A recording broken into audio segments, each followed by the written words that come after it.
Tad Talk. Webb is back, baby. Anyway, got to do a lot today. Let's go ahead and jump into the first story. Alabama's top 5 battles to watch in fall camp. We got a big one on defensive end. We got Isaiah Buggs and Raekwon Davis. I've talked about these guys before. Isaiah Buggs is the #1 JUCO defensive end. Saban has heaped to praise on this guy during spring practice and said the progress that he's made and has a tendency to be very impressive. But Saban also did say that he's got a tendency to kind of do more than what he's assigned to do, and that's got him in trouble a few times. Like I said, he's pushing for that #1 spot, but Raekwon Davis also is very, very aggressive, and he's pushing. So that's going to be a great battle to watch between those two guys. So it's going to be amazing. I think Isaiah Buggs wins out. But I think these guys are going to be playing a lot of big roles that these young guys got to step into with so many guys leaving for the NFL. The #4 battle is Trayvon Diggs versus himself. Like I said, I think this guy's got a lot of potential to where he's going to go. The problem that we're seeing with Buggs is he was burnt pretty big in the spring game several times. The guy's got all the speed in the world. Like, he came out of high school as a receiver. We're loaded at receiver, so we don't really need him at receiver. But if he can work in his sophomore year and transition into that defensive back, he could easily start with his size and his speed, no problem. But I think he's adjusting to the learning curve. Like I said, I think that he was torched by Foster and Ridley for big games. I think some TDs as well.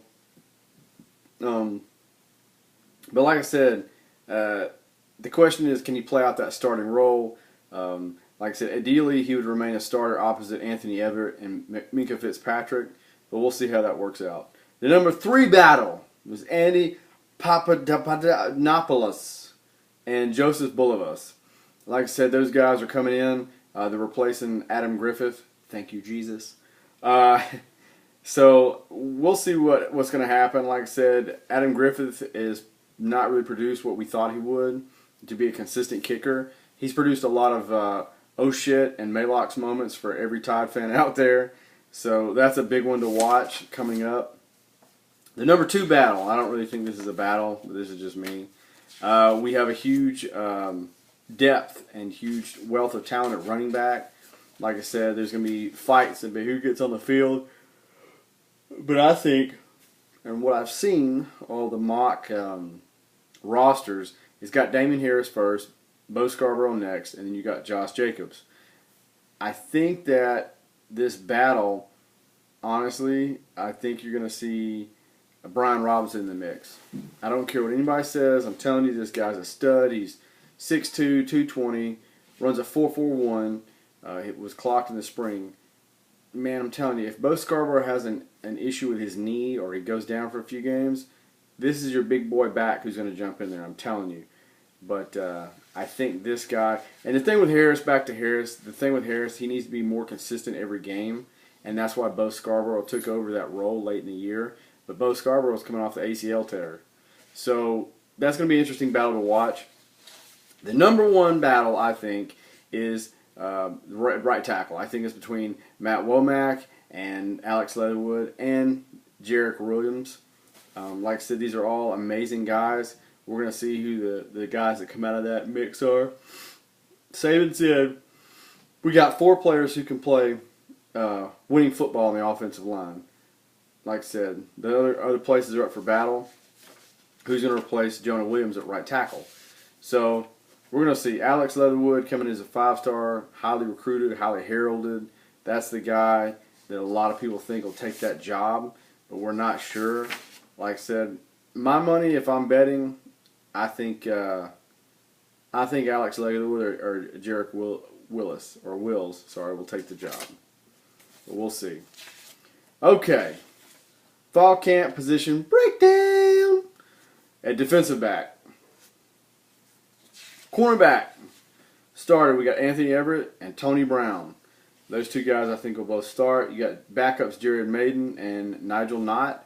Other quarterback position, you got Trayvon Diggs and senior Levi Wallace. I think Trayvon Diggs wins that one out. He needs to improve so we don't get our ass beat over the top long. At the star position, You've got Shamai Carter and Kyrick McDonald. A lot of people like Kyrick McDonald. I've heard some pretty good things about him.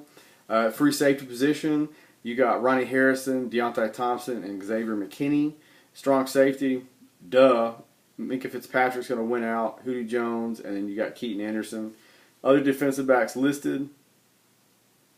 Not going to go through the list because we don't know who they are. Most of them are walk-ons. The notable departures, obviously, are Eddie Jackson, Marlon Humphrey, and Aaron Robinson transferred. I don't know why, because you were a solid second stringer who was doing great. But I guess he wanted to play. All the best and wishes and luck to him. Depth is a concern. Like I said, I've said it all year. I think that'll be probably the weakest area on the Tide. That is definitely a concern for us. You know, like I said, there's nothing you can do about it. It is what it is. You just have to make do. I think this is a young team overall for the Tide. So we'll just see how it goes. Like I said, the biggest guy that can gain the most and have the most potential is Trayvon Diggs. Whether he learns and gets over that learning curve fast depends on him. A lot of factors. But he's got the most upside. Like I said, I think the other sixth position for the defensive back for Star. Excuse me, I'm tired here, folks. Is Hootie Jones and Deontay Thompson. Hopefully we'll see what happens out of those groups. Like I said, here's another one. Here's Alabama's fall prediction breakdown for special teams. Kicker, we've got Joseph Bulivas and Senior Andy Papadakis. I think Bulivas wins that job. Punter, who else but J.K. Scott? Man, I'm going to miss that dude. He's going to make a whole lot of money in the NFL, though. Kick returners, we've got Xavier Marks and Trayvon Diggs. Xavier Marks, he's one of the fastest guys on the team. Absolutely can fly. We're going to need this guy because we need that guy that can put us in good field position for kicking. So we need that guy. Long snapper is Thomas Fletcher. He looks to be taking over for Cole Mazza. And departures, we have Cole Mazza, long snapper, and Adam Griffith. Thank Jesus. Okay.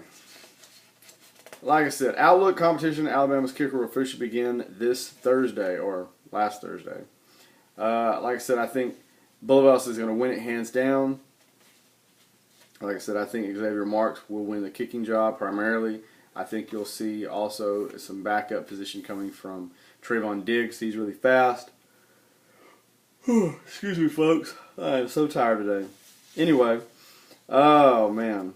Alabama's going to begin practice with 1 second on its mind, referring back to the loss to Clemson with 1 second left on the board.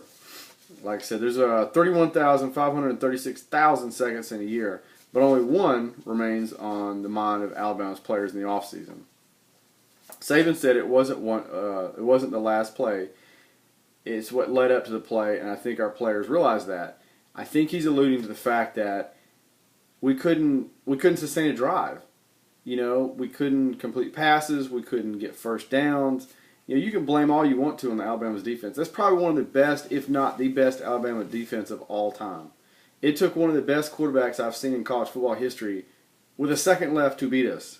Like I said, that is one of the best quarterbacks I've seen in my lifetime at Clemson and Deshaun Watson. But when you play 99 plays, you're gassed, man. Like I said, third quarter, we were moving driving down the field, man. It was like shit through a goose. You know, our best running back goes down. Unfortunately, we just couldn't recover from it. You know, like I said before, I think if Brian Robinson was on our team, I don't think we'd have had that problem. I think we'd have had enough time eating off the clock in the third and the fourth. We'd have won the game, even with the points we scored, no problem.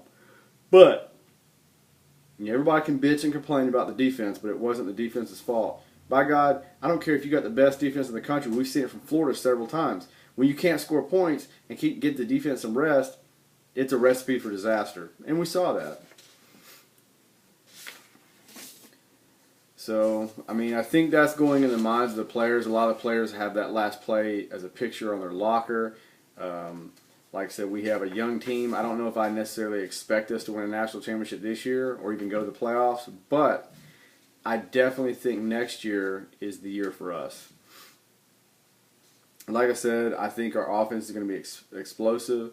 I think we're going to have a drop on defense a little bit compared to what we had because we've been so spoiled. The average team only scored 13 points on us last year.